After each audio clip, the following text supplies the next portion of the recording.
Welcome to the Thin Blue Line Outdoors Podcast. This pig came barreling. Just ended up puking last night. It sucked. Whoa! Ah! We gut it, we wrap it in tinfoil, throw it over the fire. And introducing, ladies and gentlemen, here he is. Whoa! Let's go, old Deadeye. Everyone, this is Thin Blue Line Outdoors Podcast, episode 105. We're on a roll so far with these podcasts. We're going to keep them going. We obviously have the Redcoat back on. And then the Redcoat has been talking about old Deadeye to me for a long time now. If you guys have been seeing any of our thermal videos, he's related to all those videos. So at this point in time, I'm going to kick over the podcast hosting duties to the Redcoat, and I'm going to let him go from there. Ladies and gentlemen, it's America's favorite Brit right here, but I have got to introduce you to one of my favorite people on this side of the pond, Kyle, old Deadeye. Welcome to the podcast. I have been wanting to get you on this show and on this team for so bloody long, mate. Big inspiration to me, mate. Welcome. Can't say it enough. All right, it's good to be here. Good. Lads, start us off. Introduce you. I want the world to know all these videos with all these big views and all these dogs dropping. Who is the man behind Predator Control in Southern Illinois? Tell us a little bit about yourself. Well, I'm Kyle, Illinois State Trooper. I've got into nighttime hunting probably 6-7 years ago. Love it. There was one comment that I want to bring up that you made this year to me about I texted, what were you getting out? Are you getting out deer hunting? And the text got back was, fuck deer hunting. I don't see you. What's that about? I mean, it overtook deer hunting for you? I used to love deer hunting. I've killed some decent deer, and I just got into this thermal game, and it's totally changed me. I love it. I'd rather do that than deer hunt any day of the week, any day. Now, when you say decent deer, what size are we talking? That one right there is 178. That's decent. That's decent. I've got another one bigger than that. Yeah. So typically, 185 3/4 is my biggest. 185. Good Lord. Bow or gun? Gun with the 185. This one was with the bow. I thought I killed a 160 that's my biggest one. I killed him this year, and I was shaking like a leaf with that coming through. So that's a good deer, though. I was pumped. Well, I can't even imagine that coming through the woods at me. Yeah. Well, I'd like to see old Redcoat see something like that. Yep. I'd have to try and keep it together. You know, if I was sitting with you and I seen it, I'd have to try and keep it together because I've never heard the fucking end of it with you. I've never heard the end of it. That old Redcoat pissed his pants and shit in his pants and fell out the tree. Absolutely. Kyle, have you ever seen the video when Ryan and I went hog hunting and that hog charges him? Oh, yeah. Yeah. Okay. That's one of my favorite videos we have as a brand. It cracks me up. He was so hyped up after that. I guarantee it. I was. Hey, he's always hyped up anyway, but that he was over.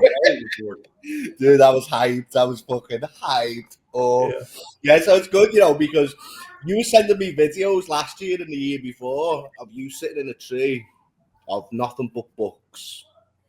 Now, here's me sitting on a little 10-acre plot of land and see nothing for 3 days, and I'm getting 4, 5, 6 videos of deer that I will absolutely put to ground.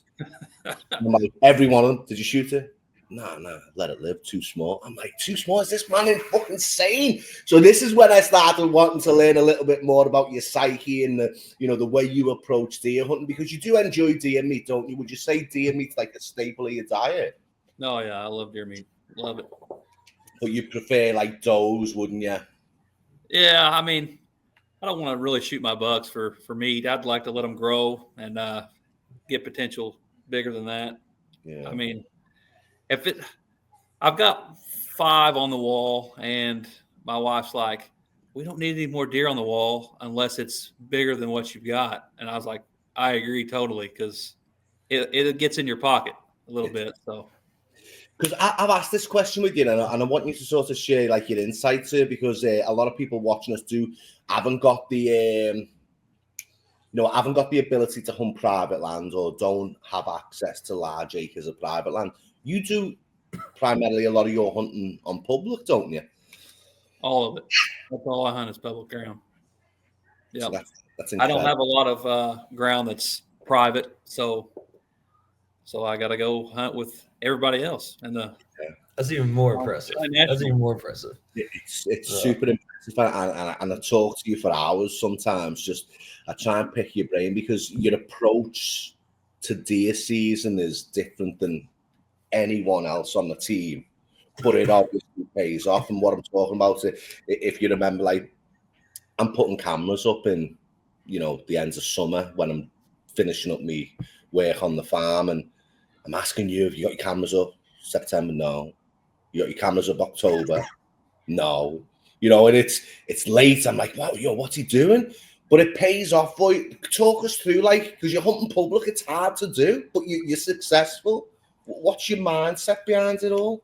Well, I mean, I've got buddies that's got that rare tick disease that they've got bit by a tick and now they can't eat meat without getting sick. And I don't really want to take a chance of getting that, so I kind of wait till the ticks die down when it gets colder. Mm-hmm. And then another thing, I don't like getting in my good spots early, and I don't want to because when it's warm, you're laying a lot of extra scent down, and when you go in and out, and I feel like if you lay too much down, your big bucks might come through there and smell that, and they might, all right, we're not going to be back in this area for a while. We're going to move over to the next farm or whatever, next acre of woods, and you might not get a chance to see him. So I try to keep it as minimal as possible on the scent-wise, and get in there when it's getting crunch time, and then get in and set up on scrapes and rubs and all that, and funnel areas, and it's game on then. Yeah, it really is. And you know what? One thing, and I can be open about this, one thing that I take from the two of you specifically is you're not just your patience, but your what's the words I'm looking for? Your discipline. I mean, the two of you are more disciplined than anyone I've ever known. Me, I'm eager. I'm like a dog with two dicks. I want to be out there, I want to be out there as much as possible. As soon as October 1st comes, boom, I'll tell you, I'm in a tent for 2-3 days on the 1st, 2nd, and 3rd. Sometimes I'm sitting in shorts with my top off, with no shoes on, because it's so fucking hot. And I'm thinking to myself, I'm not going to see nothing. That's the worst. That's the worst. I feel like going in there and you're sweating before you even get to the stand. You're like, ugh. Like I had done that a long time ago when I was younger, get in the stand and be sweating bullets. And I'm like, start stripping off clothes and sitting in there with no shirt on and shorts. And I'm like, this is horrible. And then you got to fight mosquitoes. I'm like, oh no, can't do that. It really is horrible. But like the viewers know, and I've talked to you about this, like I'm living in the city, and it's probably the worst place to live to be a hunter. So hey, I'm trying to get you to change that. I know you are, and I appreciate it. It's one of our goals, you know what I mean? It is to own property, and we're well on our way to that goal, because I'd love to roll out of bed.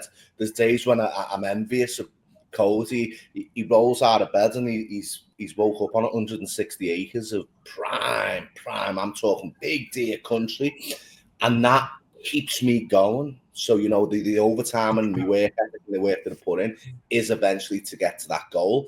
Same as you. But going back to discipline on the two of you, that's a discipline that I'd love to get to. And I just fear that right now I'm not going to be able to reach that level of discipline just because of the situation that I'm in compared to the distance got to travel, the hours I've got to travel just to do a hunt. I've said it before, I'll say it again. There's days when I've drove more than I've hunted, longer than I've hunted. There's days when I've done that. Yeah, but there's a problem there. The whole problem is you was hunting on little dick land when you could have been hunting on big dick land. I know. This year's going to change. This year is true. Now, another question I have, because we spoke about this before, you're not really interested in out-of-state hunts, and this is something that's become like really popular amongst not just everyone, but especially among us. You know, we've got our yearly Texas hog hunt that we go to. Boom's been doing a yearly Canada trip with the team. You know, I've been applying for Montana the last 3 years. Hopefully I get Montana. But when I bring it up to you, it seems like you're not really interested in out-of-state. Because is that because you feel like Illinois got too much to give in terms of deer size, or like what is it, the money aspect of it? You know, I would like to go on a hog hunt sometime. I think that would be fun. Could arrange that. Really fun. yeah. It'd be really awesome to go shoot them out of a helicopter. That'd be awesome. I cannot arrange that. That's a lot. That's a pricey. Oh yeah, I've got a buddy that they go down there every year down to Texas, and it's all paid for, and they shoot hogs out of a helicopter, and that'd be awesome to do. It would be. You'll have to introduce us to that buddy of yours, because we've got two members that would love to do that too, and I think it'd be a really great video. I think it'd be really good. You think I'm excited when I'm in the deer stand? Oh, even a fucking helicopter. You'd have to be strapped in like crazy. Yeah, crazy stuff. Trying to jump out on top of one. I got him. Yeah, but you know what? You've made a good point to me and all, and I know you mentioned it when you and Cos were talking. Is as hunters, we try to make the most of what we kill, and we live off what we shoot. It's not just shooting them for trophies like what you've got in the background. We're actually trying to make the most of everything we eat. And you brought up a really good point, is, you know, the amount of money that you're spending to go here, there, or out west and all that, when you could get the same amount of meat here. And it was a good point. It was a good point. But then, you know, I just think you're missing the camaraderie and the experiences of traveling as well. You know, though, my uncle, Cooper, so he did taxidermy forever. He just retired. He did all of my mounts and stuff, but he doesn't really ever travel to go hunt. Born and raised outdoorsman, fished and hunted, you know, his whole life, more than I did. I'm still trying to play catch up with him. But, you know, you'd ask him. We asked him multiple times, and they're like, hey, go bear hunting with us, anything. He never wanted to leave Illinois. And you know what? It's sad though, Boom, really. And I think I know why. They've made it so expensive and so hard to get for the common folk. I seen a post the other day. I think it was from like the National Wild Sheep Association. They had a banquet. Yeah, Someone paid $1 million to hunt a sheep. Yeah. One sheep, $1 million. But if you look at sheep hunts out west, you're not getting it. Less than 80 grand. You know what I mean? Not the regular folk. The regular hunting folk have got that, and that's sad to me that it's got to that point. So, you know, I see where you're coming from on that one. But, you know, one of our goals is to get as many people into the woods, and hopefully we can make relationships and connections with people, and hopefully we get invited to some of these big hunts, because we want a piece of it too. But, you know, being law enforcement doesn't always pay the most, but I think it's the most valuable jobs that don't get paid the most. So you never know, in the future it might be. But I wanted to go back. What got you into hunting? I know the story, and I know about one particular person in your life that was really influential, but I want the people to know where you come from and how you got into it yourself. So I was pretty well born into this. So my dad, he was big time hunter, and both my grandpas were big time hunters. They loved it, which my grandpa on my dad's side was an awesome shot. He bird hunted. He did a little bit of everything, and he could shoot amazing. I mean, I remember when I was really small. I was probably 8 or 9, and we were deer hunting, and we get out and we're getting ready to go in. It's at early afternoon, and we're talking to this guy that he's getting ready to go into that we don't even know. He's like, yeah, I've been hunting all morning, and we've seen a couple, but haven't got any shots. And he said, I got another buddy over that hillside right there. He's hunting. He's been in there all morning. All of a sudden we hear boom, boom, boom. And he had just told me, we're wanting some meat for the freezer. Well, we hear them shots, and he's like, she's coming your way. She's coming your way. And here she comes. And I'm thinking, holy smokes, this doe is running wide open across this field. And my grandpa's shooting 1200 Winchester 12 gauge. Hell yeah. And he just throws up open sights. Boom. And rolls her. And that guy looks at him. He goes, that was a hell of a shot. And we walk up, and it's not like she was just hit. She was hit perfect right through the vitals. Boom. And it was awesome. How many yards? It had to be 130 yards. That's impressive. On the move with iron sights. Yeah. It was crazy. So was that the point when you were like, man, I want to be like him. This is what I want to do.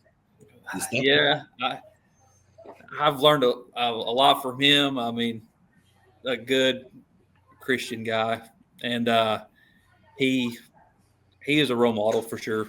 And I feel like I've got a lot of traits from him. And then my dad, I mean, he helped with an outfitting business, and he's taught me everything about funnels and what to look for in the woods, and that's where I learned to deer hunt and all that. I mean, from him. And then my other grandpa on the other side, he was just a killer. It didn't matter what it was. He was. I like it. He was hunting. He was ready to kill something. I like him a lot. And he was an awesome cook. Whatever he killed, he was eating. Amazing. And we would have a big old campfire, and he'd have a big old pot over top of it, and he'd always say, he'd make this big old thing. It's chuck wagon stew, we called it. And he said, we'd ask him, what's in there, Grandpa? He said, anything that's in the garden or ran through the garden.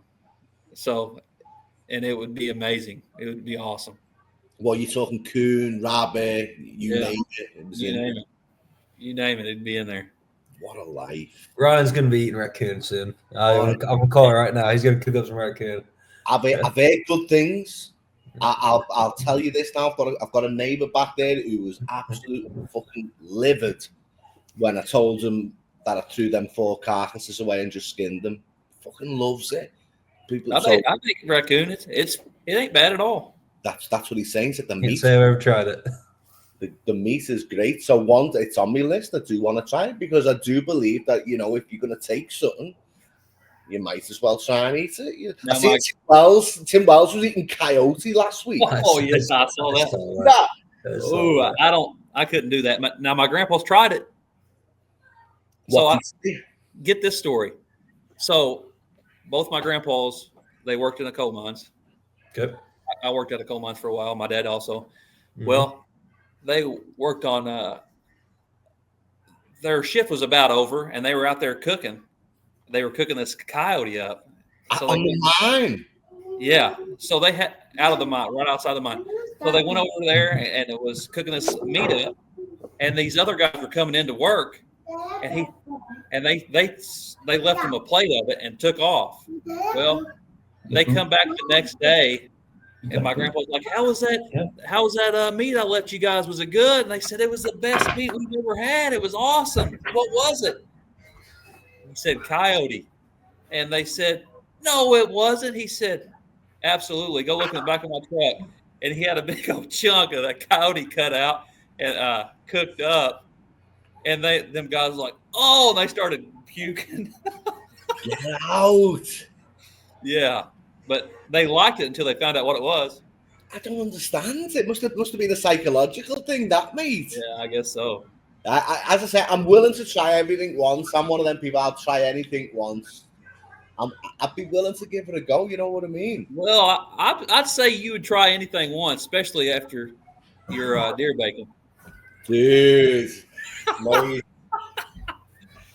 Wait until Cody gets back here. I wish Cody would have heard what you've just said. What's wrong with the deer bacon? Hey, he just said he would try anything once, Boone, and I just told him, I said, I believe you will after your deer bacon. Dude, I'm going to tell a story again because I told it when Cos was on. You see, here's the story. I mean, this is where the good guy comes last. Poor southern folk come out of their natural habitat of pretty southern Illinois and were forced up here to Chicago to work, to train. But, you know, let me make them feel well.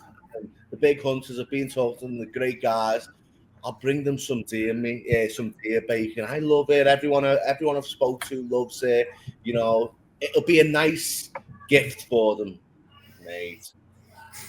Since the day after, I've took nothing but shit off these two. To the point I feel bullied about me deer. So I honestly, I think it's great. It's okay. What's wrong with it? It's okay. I want to say it's great. It might not be the best, but you said it's okay. These guys are saying it's like fucking yote and coon meat gone off. Hey, I walked in and Cause is cooking some of that up, and I'm like, what is that god-awful smell? He said, this is some of that deer bacon old Redcoat gave to us. I'm like, gosh, don't eat that. That'll kill you.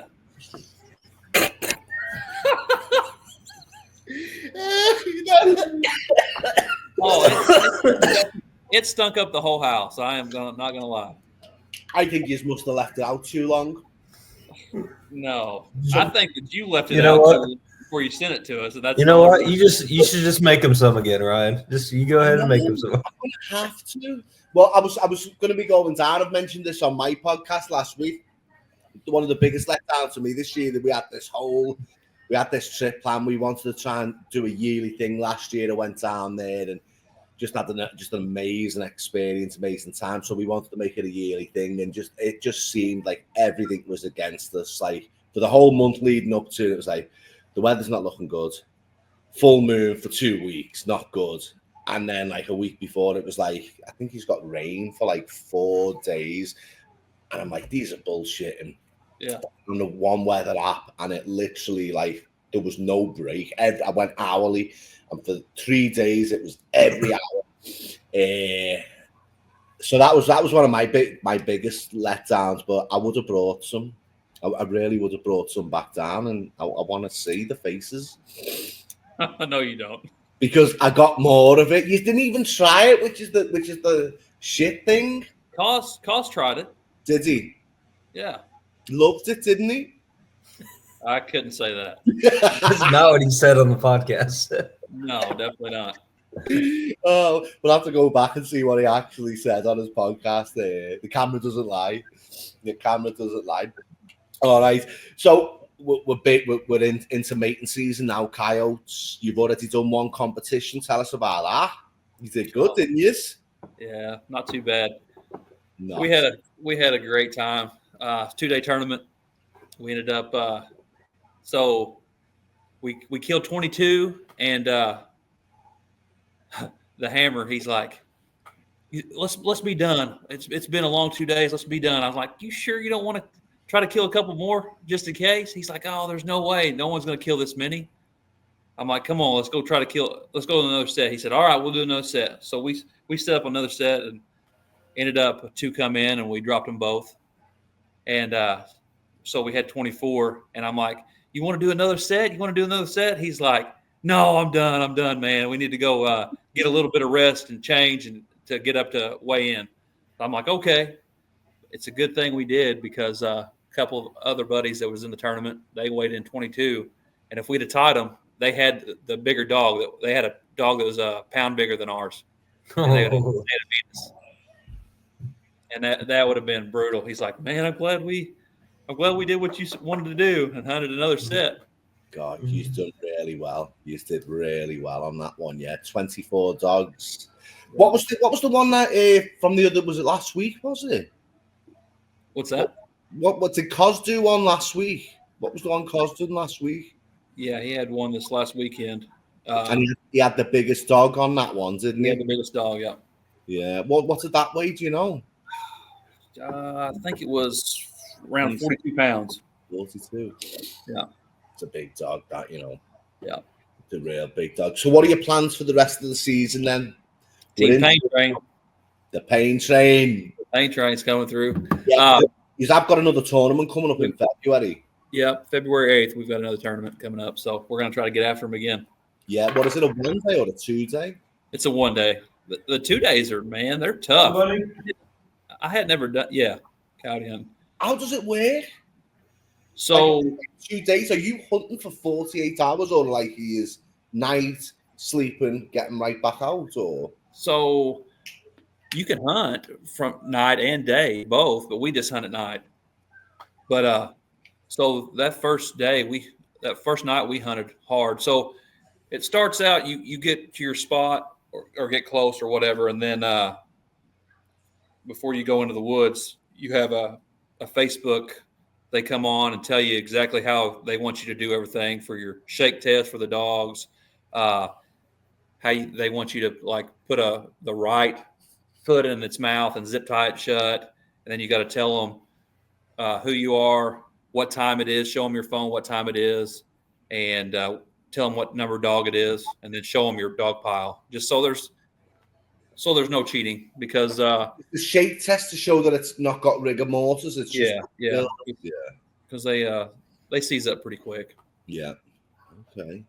So did you do like a 12-hour set overnight, go home, get some rest, and then came out the next day and done the same thing? Or we hunted from 5 in the afternoon till daylight, and then we was going hard at it, and we, in the midst of everything, we wasn't really drinking anything, no water or anything, and we got back to his house and was going to get a couple hours of sleep.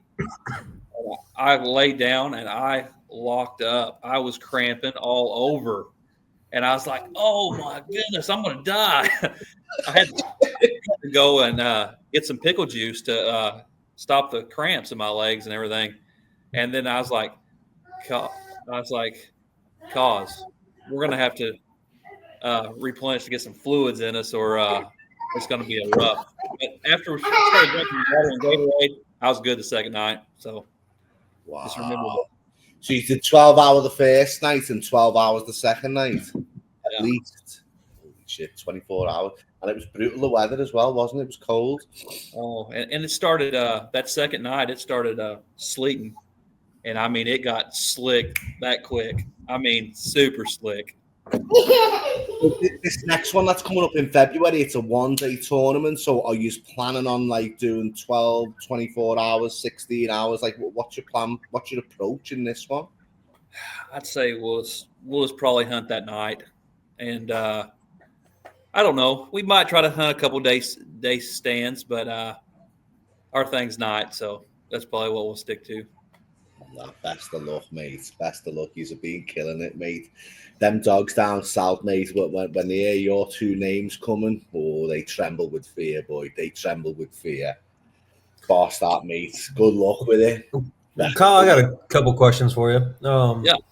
So number one, how long have you been in the thermal game? When did you start?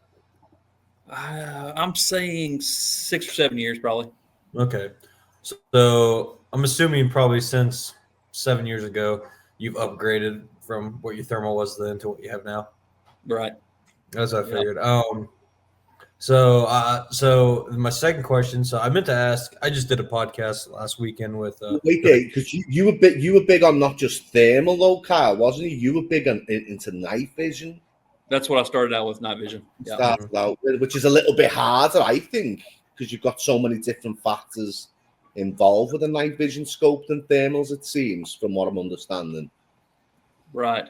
Yeah, I started out with night vision. Started out with the ATN 4K Pro, and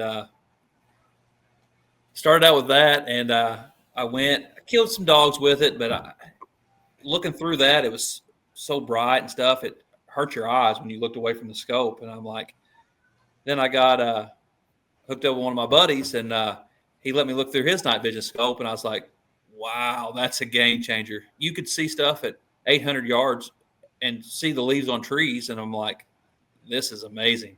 So I was like, I got to have one of these, and that's what I went with, and I still have the setup. I call it Old Faithful. Old Faithful, baby. And my longest kill is 550 yards in the pitch black dark with it, and I've got another one at 530. So it's a tack driver for sure. Mm-hmm. And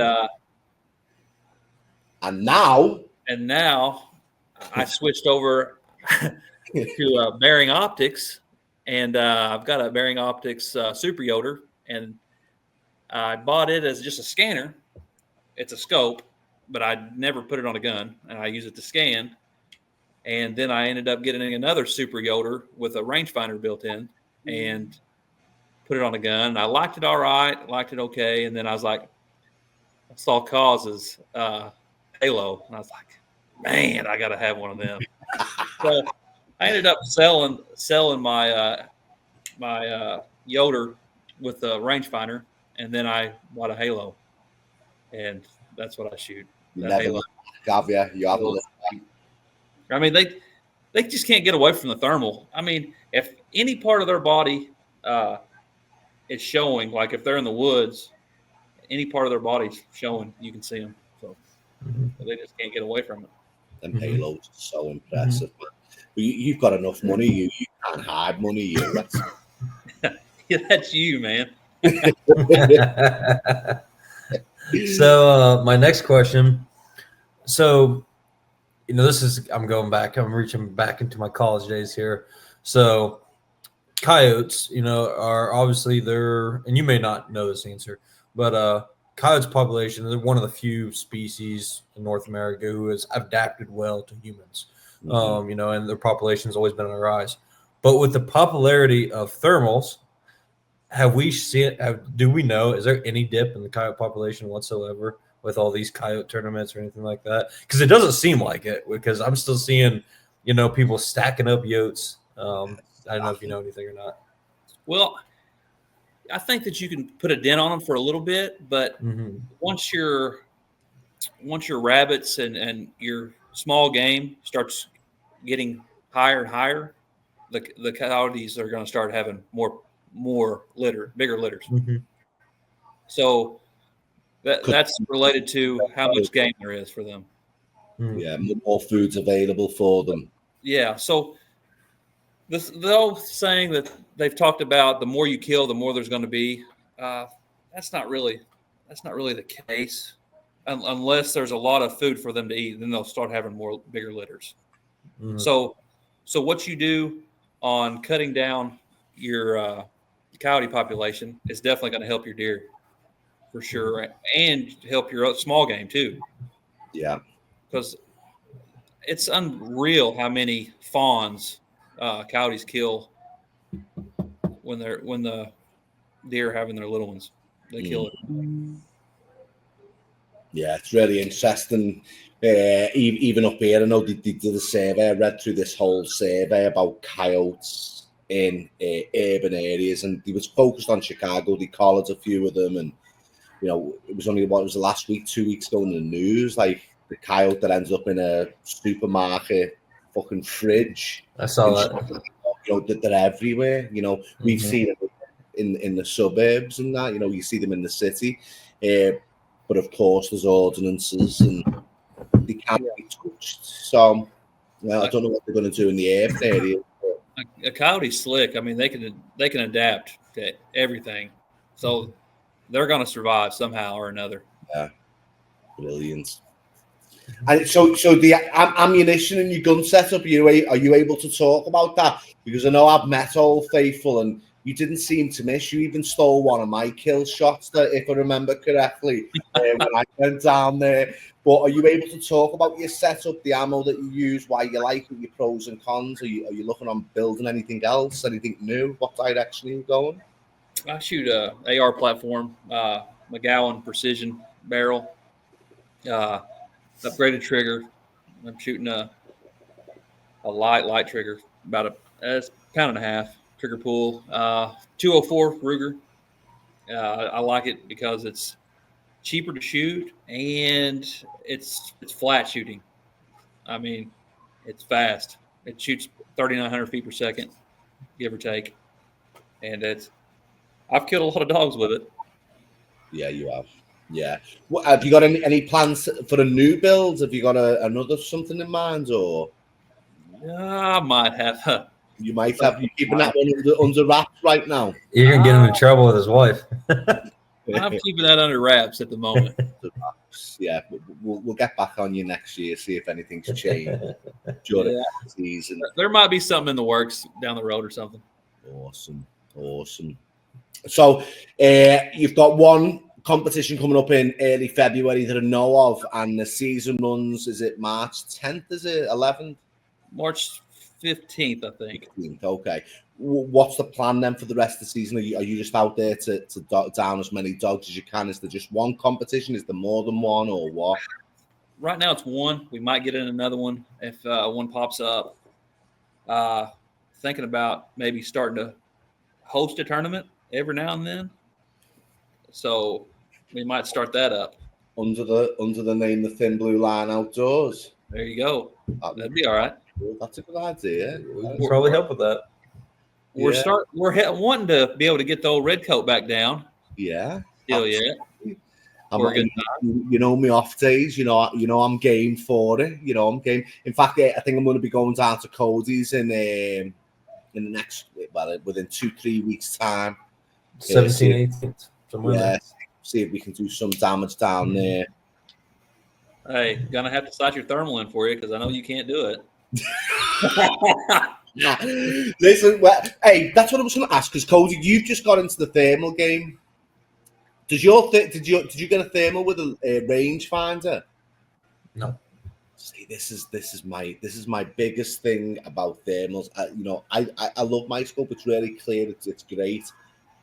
I just think without a rangefinder, so Kyle, help us out. How do you, if you show up to a new spot and it's pitch black, you don't know the property, you don't know the land, you don't know the ranges.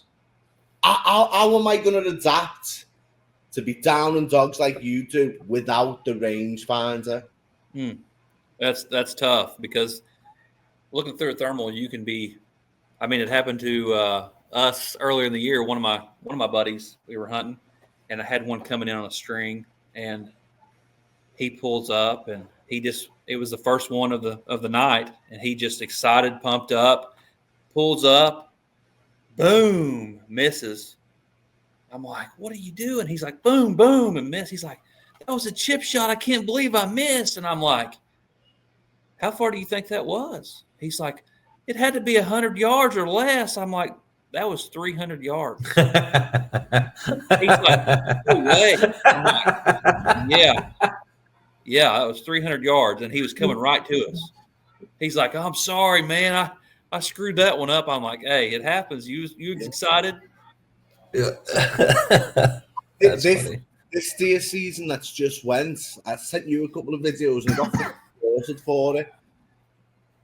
It was the same thing. It was like, this has got to be 100 yards. It had to be 100 yards.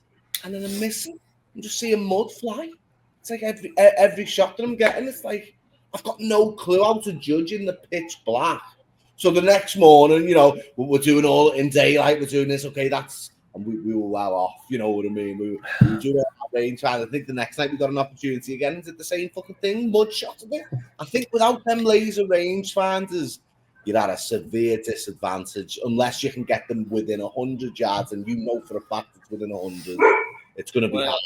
I mean, for me, usually that if they're within 300 yards, that's a chip shot. Really? Yeah. But, I mean, on your case, with not having the rangefinder, you ought to get you a handheld with a rangefinder built in. Then you can just, boom, range him and then pull up and shoot him. That's a great idea. And it's going to be probably cheaper. What are you setting in your thermal for, Ryan? 100 yards. And you got you're shooting 223, right? Or 5.56? Yeah. I mean, your drop shouldn't be that bad if you're shooting a light load. So yeah, I mean, I've only killed one coyote with thermal. I don't know. I didn't have an issue judging it. We knew we were coming through. We saw him like 500, 600 yards away, and I was using a Pulsar. I don't know what the model was, but ended up being like a 150-yard shot. But he had told me ahead of time, like, hey, it's dead on 100. If it's past 100, aim just a tick high. And it worked out well. But that's again, that's my one experience with it. That's it. Yeah. So my overall goal is, I think I really want the same scope as what you and the Hammer have. I think it's an incredible scope, and they are coming down. No, Carl, wouldn't you say they are coming down? I think when he first came out, people like 12 grand. 10. Yeah, they're coming down for sure. Technology's coming around like crazy, so the more they push out, these older scopes are just going to keep gradually going down. So yeah, I think one with the range finder would be a massive thing. So I've got that in mind. But as I say, being mates with you, mate, it fucking costs a lot of money. So that's why I'm doing all this overtime. you're the man. I'll get there one day. So anything else that you want to tell us about, lads? I just want everyone to know, like what. So you were talking about, you shot yours in at 100 yards. Yeah. I dial mine in at 325 is what I dial mine in at. Zeroed at a 325. Yeah. So what? Tell us why. And at 100 yards, mine's only shooting like 0.7 high at 100 yards. So I'm shooting less than an inch high at 100. And would that be like the same for like a 223 556 or Be a little different? No, it'll be a little different because you're shooting a little slower. But if I was you, I'd be setting yours probably an inch to an inch and a half high at 100 yards. That'll put you closer to on at 200 yards for a 223. on a 200, and then at 300, you'll be dropping probably around 5.5 inches at 300. And Ryan, I don't know what your resolution is, but like with your model, you won't be able to shoot that far anyway with your model, right? Like 300 yards would be tough. Hey, top of the line, lad. Top of the Hey, he always hit me with that top of the line, lad. Lads, you've seen the side by side comparison. It compares with the Halo. Yeah. 2.4 base magnification, 1080 HD, FHD, all that. What is it? A 5 megahertz, 6 megahertz refresh rate. I mean, it's right next to the Halo. The only thing I'm missing is a rangefinder. Hey, I think it'll do in a pinch. I think it can identify up to 800 meters, whatever that is in yards for you Americans. I don't know, but I think it's this is goddamn America. I don't know. Oh yeah. That's right. But whatever that may be, but yeah, I think the rangefinder is a must. So here's a question for you, Ryan. And yeah, now that I've kind of dived into this thermal game a little bit more, why did you pick the model and brand that you went with? You know what? I had access to it in the top of the range, mate. Absolute top of the range. In fact, it's so top of the range that I don't even know whether I can say this on the thing. You don't have to. You don't have to.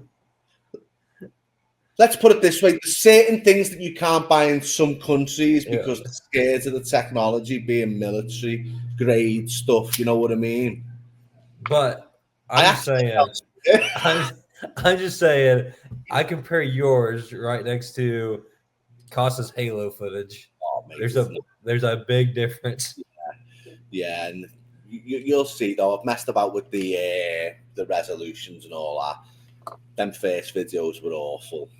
No clue. So it's better now. That's what you're saying. You're saying they've just done an upgrade to it, so now it's not a 1 base mag; it's a 2.4 base magnification. Yeah, I'll show you what I was doing.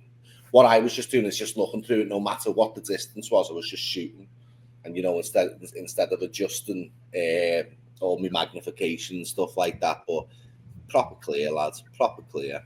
Mm-hmm. And then the Halo is every time you zoom in, it cuts your resolution in half. Down, yeah, by 50%. And cause he likes to shoot. He likes to shoot zoomed out, like on 2 power or something. I like to zoom it in where I'm right in there. Yeah. You have some good videos. One of your videos last week was a really big hit. A couple of weeks ago was a really big hit. That dirt nap? Oh, the dirt nap. That was the definition of dirt nap. It was brilliant. Absolutely brilliant. But I'm excited, lads, to see it. Like, hopefully, as I said to you, hopefully you can get on to record And I know that the technology in them Halos isn't as good as the one I've got. Like my technology auto records, and for the price of yours, I'm surprised yours doesn't. But you'll get there one day anyway. But hopefully you can jump on record before you go, and that's part of this whole filming game. It's the hardest part of it, is hitting record before you take the shot. So, hey, when you're in the zone and you're in a tournament trying to put as many down as you can, man, it's tough. You're in the zone trying to, I got to get these down, boom, boom, or we're going to be last in the tournament or whatever, and need to reach up there and hit the button. Dude. Yeah, that's it. Just reach up and hit it. The world want to see what you've got to offer. You've got a lot to offer. I believe in you. They love it. At the moment, obviously, deer season's finished, but they're popular. So hopefully we can get more of them, and hopefully we can do some damage next week, in the next couple of weeks when we go down to Booms. But mate, it's been a pleasure. We're at about 45 minutes now. I'm over the moon that I got you on. Awesome. Boom, this guy, mate, he's like, are you going to start recording? Oh, I don't know. What do I need? He's shy to jump in it, and camera shy. I'm like, dude, come on, like, you've got to, you defo got to be on the team, but you've got to record and all that. So hopefully this year he can get a GoPro at least. There you go. We'll get him on it one way or another. Got a lot of potential, lad. You do really good stuff. Appreciate it. So, anything else, lads? Nothing. Thanks. Well, before I end this, both of you guys stay on real quick. But other than that, Kyle, thanks for coming on. Ryan, always a pleasure as always. Hope you guys enjoying these podcasts. Like I said, we're on a roll. We're gonna hopefully stay on a roll. That's our plan. We got plenty more dog hunts coming, and then we're going to have some hog hunts coming up in the near future. So when this podcast comes out, Casa's hog hunt should already be out. So make sure you go watch that. That's when they went to Texas last year. Make sure you guys give that a watch. But then after that, there'll be a bunch of thermal coyote hunt videos too, and then that should take us into our annual hog hunt as well. So all kinds of good. And right? Just before you go, we're over 2,000 subscribers now. We are. Thank you, everyone that supports the channel. I can't say it enough. We appreciate the love, and we appreciate 2,000. To some people, it's not a lot, but to us, it means the absolute world. The more we can humanize this badge and support our law enforcement and first responders, the better place the world will be, folks. So we appreciate this. Thank you very much. 2,000, massive. This year, 3,000 at least. Come on. Other than that, thanks everybody. Stay safe out there. Stay safe. Stay safe.